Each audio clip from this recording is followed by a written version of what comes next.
Jim Rohn, The Keys to Success Book Summary. Introduction.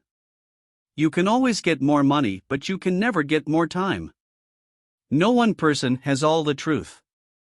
Set your life on the course to success.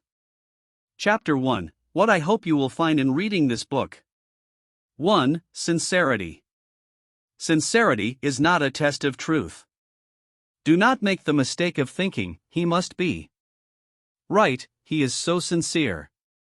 It is possible to be sincerely wrong.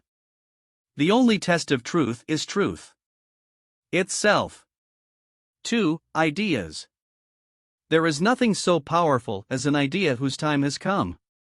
An idea that comes at a good time can be so valuable. 3. Inspiration. Inspiration is somewhat of a mystery. Who knows why some people are inspired and some are not? You share your experiences sincerely with someone, they could be ready for change, but you really don't know. You can't change people, but you can change yourself.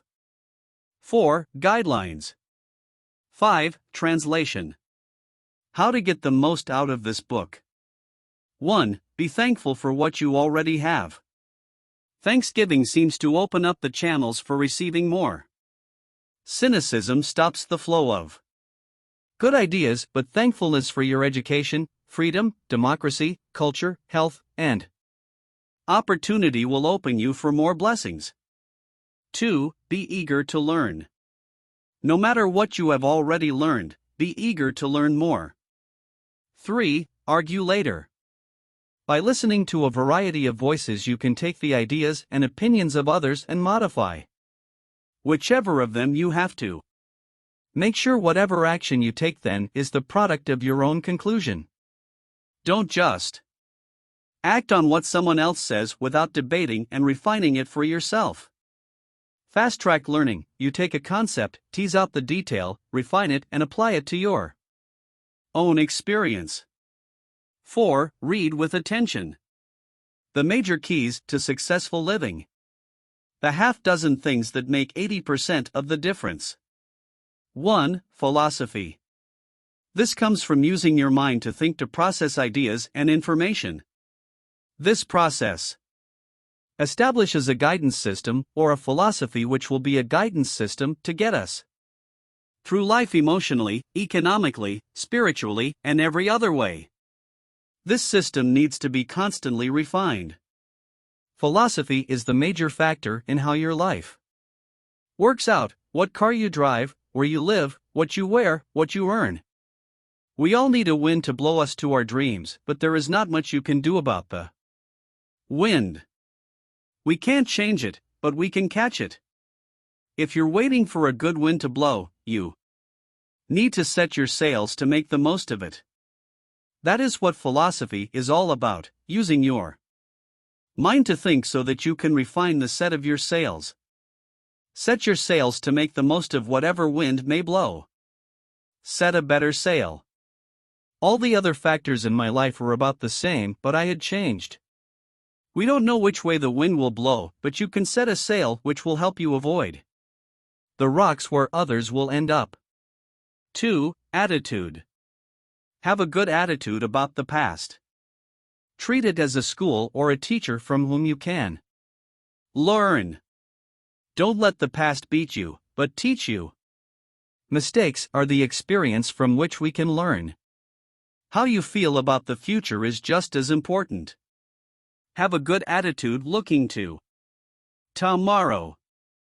You need to have a destination in mind, because if you don't know where you are going, how will you know when you get there? The future is promise. This promises is an awesome force, but you must be prepared to pay for the future with the present. Nothing is free. Everything has to be paid for. But remember, if the promise is clear, the price is easy. If you can see the promise of the future, the price is easy and you will be prepared to pay. Each of us needs all of us. How do you feel about yourself is important too. Self-esteem is the greatest step of progress toward success. You must develop self-worth. Self-value. I believe that the greatest deterioration of self-esteem comes through lack of simple disciplines. Lack of discipline erodes self-esteem. Society will not chastise you if you go soft on yourself, but neglect will destroy us all. Neglect will ace everyone and prevent us all from cashing in on opportunity. Neglect is like an infection that, if not attended to, will become a disease. One neglect leads to another like a domino effect. Neglect your economic situation and you'll probably neglect your health. Neglect your health and you'll probably neglect your friendships. Neglect your friendships, and you'll probably find that soon you'll be neglecting your family. Self-esteem is the greatest building block of success.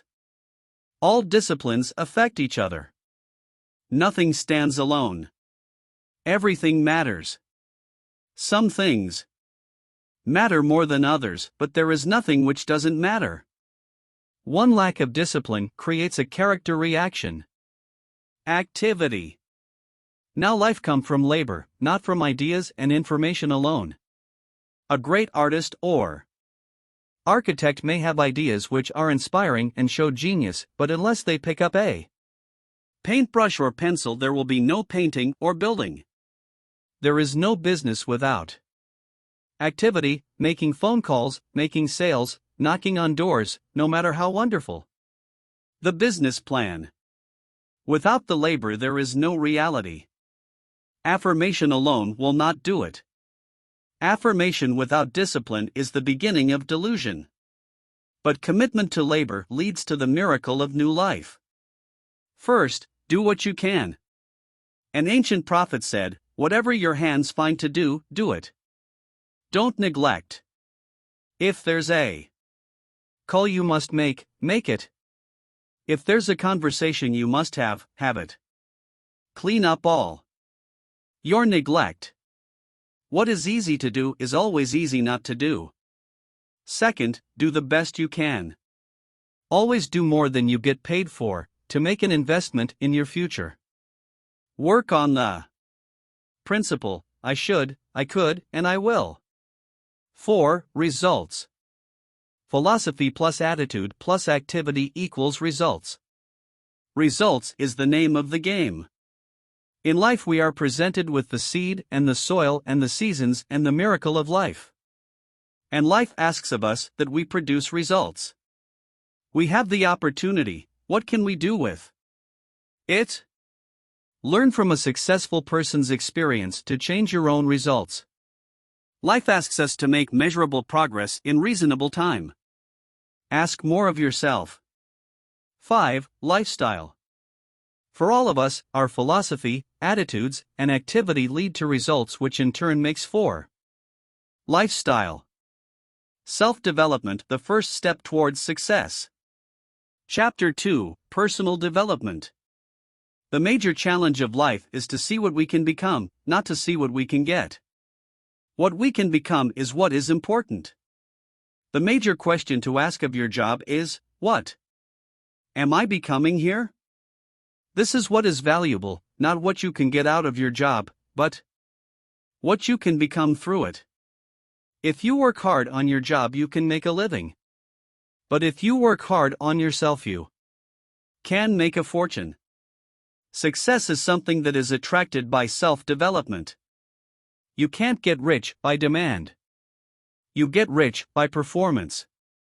There is plenty of room at the top, it's the bottom that is crowded. Start trying to be worth twice as much to your company, it will be embarrassing for them not to pay you more. Render service beyond what is required, and you will be making an investment in your future that will bring incredible results. Honor and self-esteem and fortunes are made solving people's problems. You can have more than you've got, because you can become more. They will pay more if you become more. Burn a little midnight oil in your quest to become more valuable. If you want to know what the future will be like, look at the seasons and you'll see that it's going to be like. Look at the seasons and you'll see that it's going to be like it's always been. Opportunity mixed with difficulty. 1. Learn how to handle the winters. There are all kinds of winters. There are economic and political winters. There are social and personal winters. You can't get rid of winter by tearing it off the calendar. But you can get stronger, wiser, and better to deal with winters. 2. Learn how to take advantage of the spring. Spring is opportunity, and opportunity always follows difficulty. Expansion follows recession. Every time. Take advantage of it. Spring itself is a chance, not a guarantee, but that is all you need. You must plant in the spring, or you will beg in the autumn. In the spring, you must hurry, because the window of opportunity doesn't stay open for ever. 3. In the summer, you must nourish your values and fight your enemies. As soon as you have planted the garden, the weeds start to grow and become a threat. That's how life is. The bugs come out. So you must nourish your garden like a mother and defend it like a father. You can't ignore the weeds. It's very important to love your values and hate your enemies. The ancient prophet said, "Love good and hate evil." Some of your enemies are on the outside, some are on the inside. Beware of the thief in the alley after your purse, but what about the thief in your mind who wants to steal your promise? You must not become a victim of yourself. 4. In the harvest or autumn, reap without complaint. Humans can use their minds to think and change their lives anytime they want to. Animals can't, but humans can. I tried to convince my mentor that it was external circumstances, the cost of things, etc. But he wouldn't buy that. And once I understood that it was in me, not out there, I couldn't sleep nights. No complaint and no apology. What a place to arrive at, this place of maturity where you don't complain about your circumstances nor apologize for your success. Take full responsibility for your harvest. The 3 keys to personal development. 1. Physical. Treat your body like a temple, not a woodshed. The body and the mind work together, one needs to be a support system to the other. You've heard the saying, the spirit is willing but the flesh is weak. Some people don't do well simply because they don't feel well. Take care of your appearance too. 2. Spiritual. Honor your spiritual side. 3. Mental. We need mental food to nourish the mind. Books and seminars provide food for thought. You will need a library of your own to provide food for the mind. Become the best you possibly can. Develop the abilities essential for success. Chapter 3: Understanding Success. 4 steps to success. 1. Be a student of good ideas. Learn to log them and keep a journal of good ideas. Don't trust your memory. If you find a good health idea, jot it down. When you hear a good business idea, write it down. Journals are for serious students. 2. Have good plans. Plans are putting your good ideas to work to make dreams come true. You need a good health plan. You need a good financial plan. 3. Learn to handle the passing of time. There are 2 things that will destroy you quicker than anything: greed and impatience. You must learn to be patient. You have to give your project time. It takes time to build a corporate career or a strong family. Learn to invest in yourself and in other people, and you can become wealthy without greed. 4. Learn to solve problems. Life is solving a set of problems. I have found that there are 3 questions that will help solve any set of problems. What could I do? What could I read? Who can I ask? Conduct in the marketplace. Another aspect of self-development concerns how we conduct ourselves in the marketplace. Find out as much as you can about your own job, where you work and your industry. It's not enough just to have the appropriate skills, you need to be aware of your conduct as well as your skill. You don't want to lose chunks from your potential pay packet through behavior which might be acceptable somewhere else but not in your corner of the marketplace. We should all be students of the marketplace. Language. Be careful of your language in the marketplace. Habits. Casualness may lead to casualty. Dress. Only bring your skill to the marketplace, not your need. The marketplace is the soil and will only provide you with a crop if you bring your seed to it, not your need. In all this, be open to getting some help. The 5 abilities. 1. Develop the ability to absorb. Absorb each day. Treasure it as a piece of the mosaic of your life. Think about each day. Store occasions away in your memory bank. Don't just try to get through the day, get from it. 2. Develop the ability to emotionally respond. Learn to be affected. Don't just respond with talk, capture each day in your spirit and respond deeply to it. Let sad things make you sad, let tragedy make you cry, let happy things make you happy. Let your emotions respond to life. The key is this: let life touch you, not kill you. 3. Develop the ability to reflect. 4. Develop the ability to act. 5. Develop the ability to share. Invest life into life and it will work miracles. Pass on what you know. When you share, everybody wins. The person who shares may win more than the person who receives. The more you give out, the more you grow. Lifestyle. I believe that what constitutes a good life is balance. Take the results of your philosophy, attitude and activity and fashion for yourself a good life. The 4 parts of a good life. 1. Pleasure. Good taste is an education. 2. Happiness. To create happiness, you have to study it. I have learned that happiness is an art, it needs to be fashioned and designed. Money has little to do with it. Wealthy people have to fashion their happiness the same as anybody else. 3. Joy. 4. Ecstasy. Design life, don't just live it. Enlightened self-interest. If you win at the expense of others, that's not okay, but if you win by contributing to others, that sort of self-interest is okay. Service to many leads to greatness. Great wealth, great respect, great treasure, great trophies, great fortune, great feeling. All kinds of greatness comes from service to many. Be disciplined when the amounts are few, and then you can be ruler when the amounts are many. The time to qualify for leadership is when the amounts are small. Life operates to give us what we deserve, not what we need.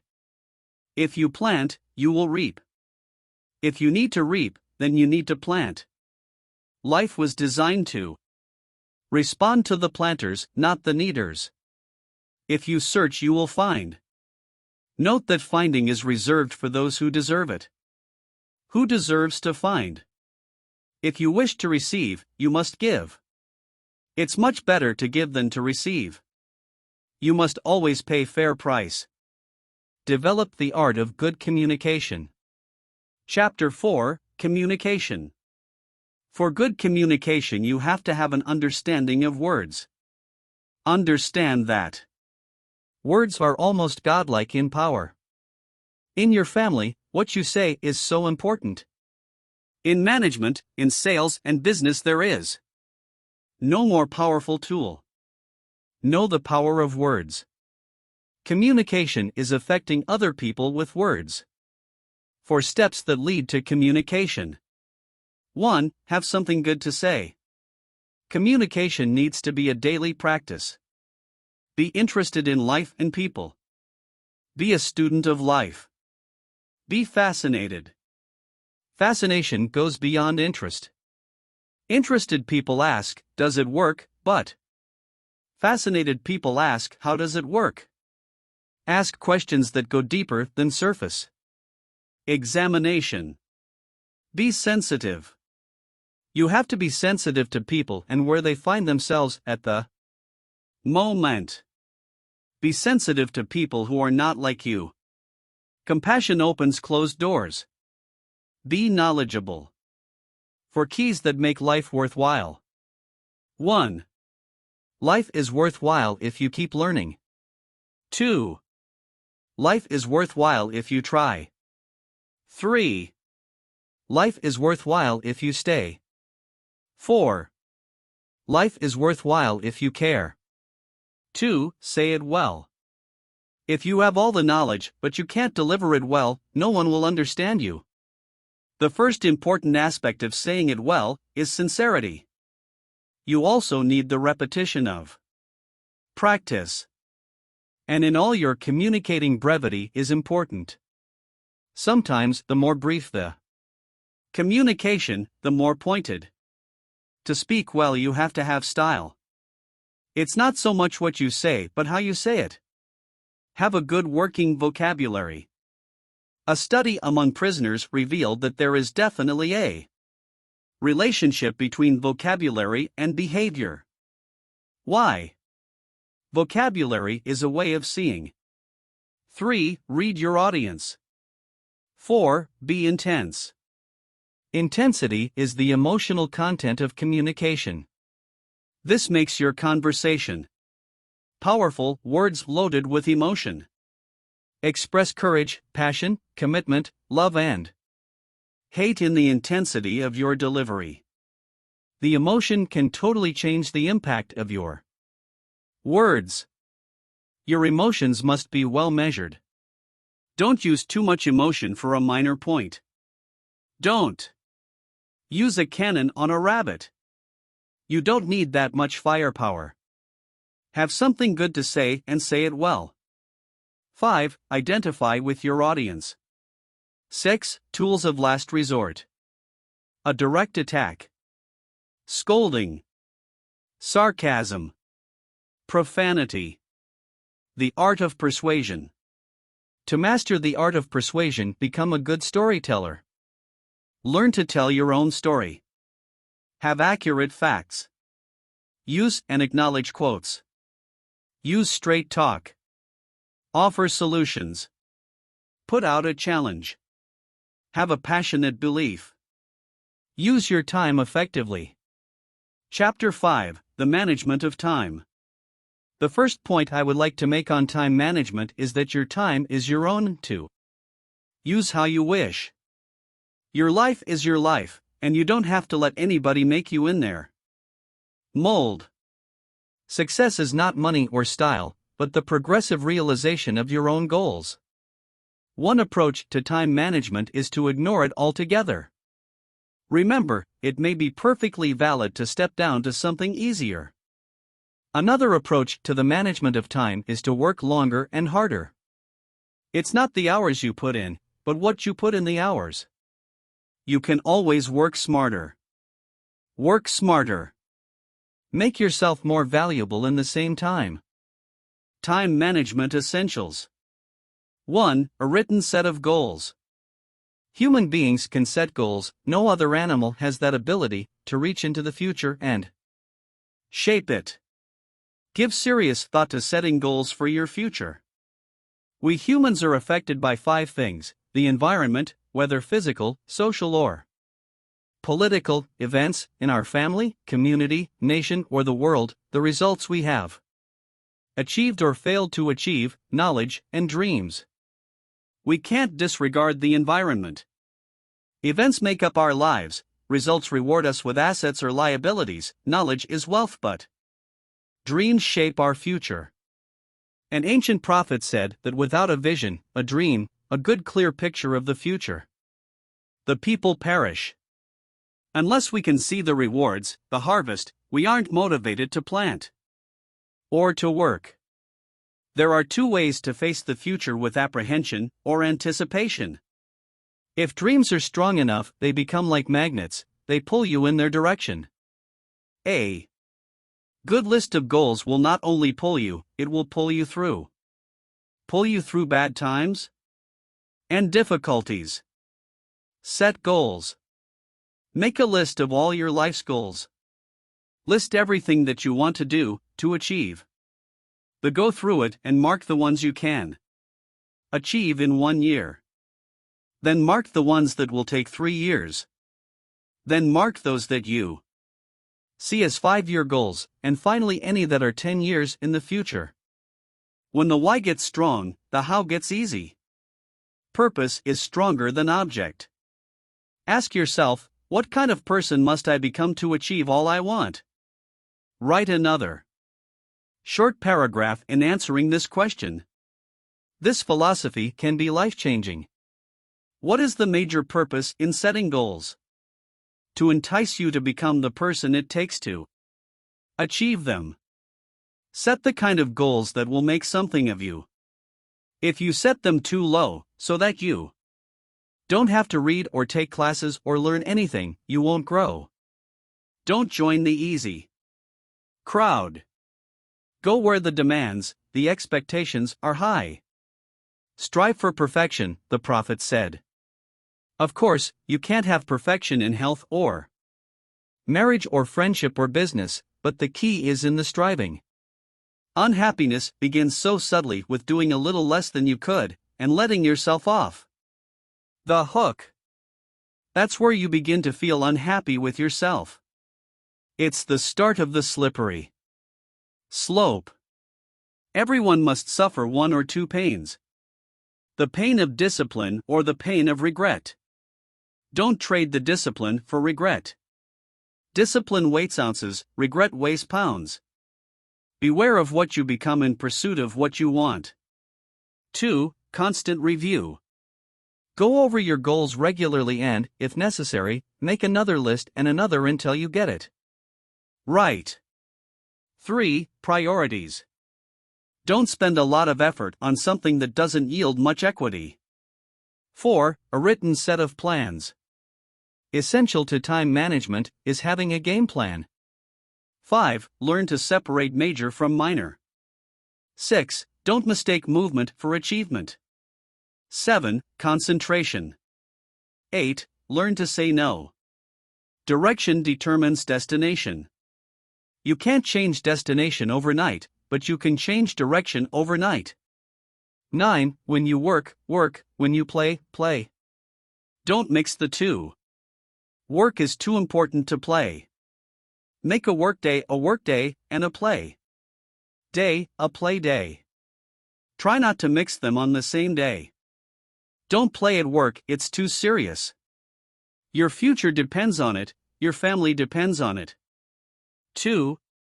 Play around at work shows an unsophisticated intelligence. Too much is at stake. Avoid at all costs the reputation that you play at work.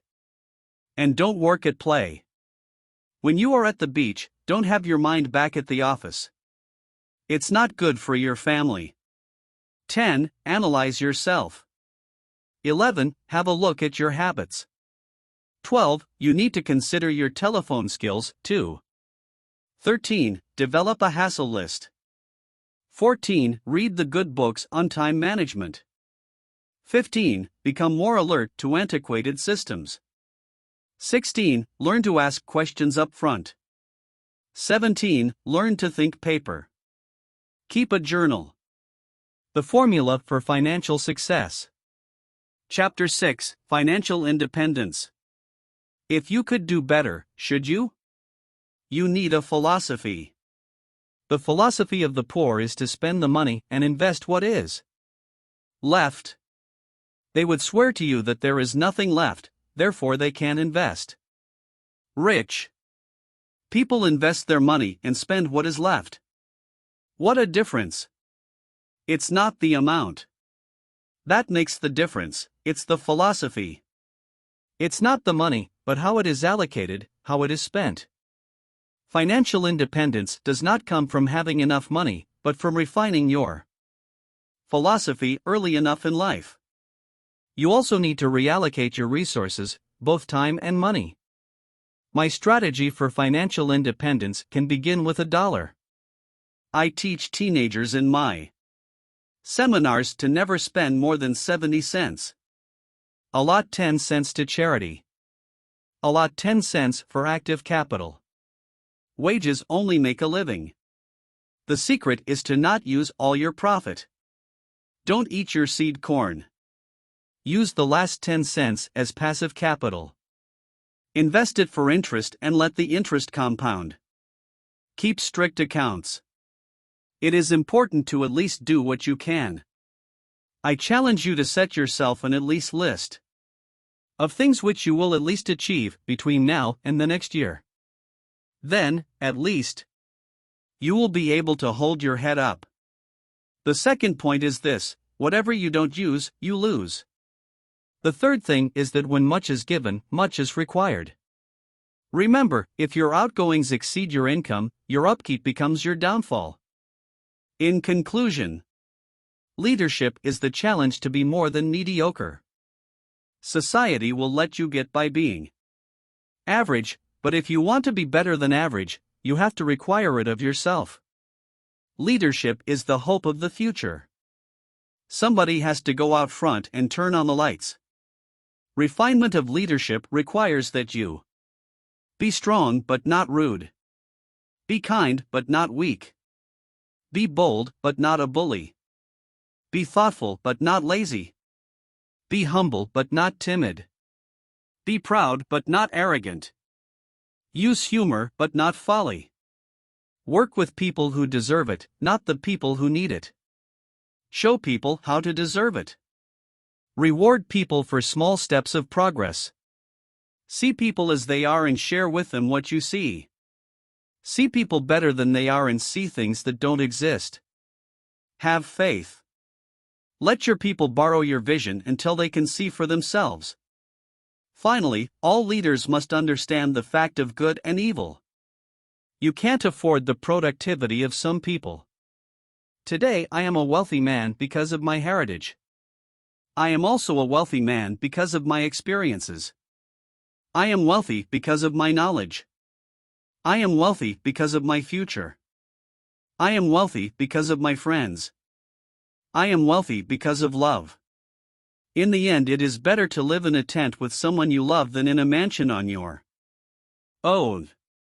The greatest gift is love. The price tag on that is immeasurable. Let others live small lives, but not you. There is an ancient promise that if you work on your gifts, they will make a place for you. Work on your gifts, and you will get invitation to places you never dreamed about. Places that will awe you.